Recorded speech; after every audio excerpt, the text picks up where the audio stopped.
Hi, and welcome to Winston Food Service. This is Chef Samantha Brown, and we're in the kitchen cooking 40 clove chicken today. The first step that we want to do is get everything out and ready, cleaned and chopped up and ready to roll, and within arm's reach. So we'll first start by patting the chicken dry on the skin side because we are getting ready to sear this off. Liberally salt with some kosher.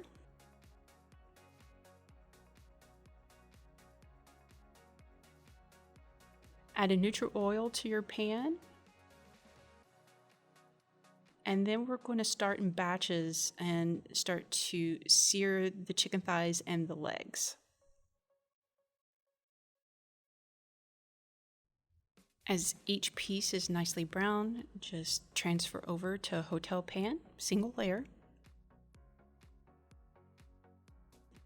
Again, you want to put a fresh oil in it every time that you're doing a batch, or maybe every 2 batches. So just discard the oil, put it in another pan. We're actually going to use that later, so don't get rid of it, just put it off to the side. Alright, so we're going to deglaze the pan with a nice dry white wine. This is a Chardonnay, and we're going to use about 2 cups for both pans of chicken. And just break up all the little bits and pieces of the fond on the bottom of the pan. And then let's go back to the discarded oil from the searing stage. We are going to fortify this with a few tablespoons of butter, probably about 5 actually. Add that to the pan and let it melt. And while that's melting, we're going to go back to our chicken pans and start building those out. Now, I am adding some baby bella mushrooms that I've cleaned and halved. You can use any type of mushroom that you like. I just happen to think that these are fantastic and they looked great at the store. On top of that, we're going to add some baby creamer potatoes. These are Yukon Golds and Redskins, but you feel free to use whatever you want. You want about a 1 to 2 inch size piece. The goal is for everything to get done together at the same time. Vidalia onions are in season right now, so I cleaned up about 3 nice sized bulbs and large diced them. And here we have the garlic. Lots and lots and lots of garlic. 40 clove chicken. It's really not a lot once you get once the finished product is done. I might have added a few more, but who's to say? All right, let's go back to our sauce. The butter's nice and melted. We're adding about a 1/2 cup of flour to the fat to make our roux. I'm going to add a couple more tablespoons because I think that we just needed a little more thickening in this particular dish.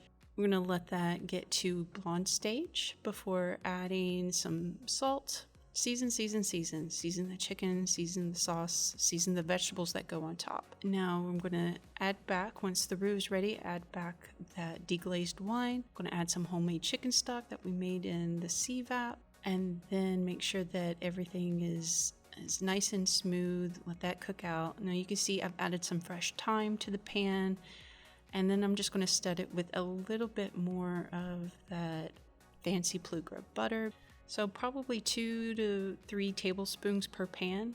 And then just pour over the sauce, dividing it in half, making sure that kind of evenly as you can, just eyeball it.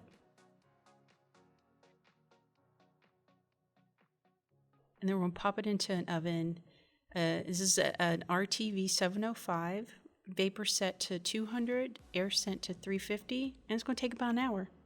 And when it's done, just pull it out, set it down, plate it up, and enjoy. I love this dish. It is so easy to make. One pot dishes are awesome. You have a vegetable, you have a starch, you have a protein, you have sauce, and you have all these beautiful aromatics. Oh, let's not forget about the thyme. There's fresh thyme in that as well.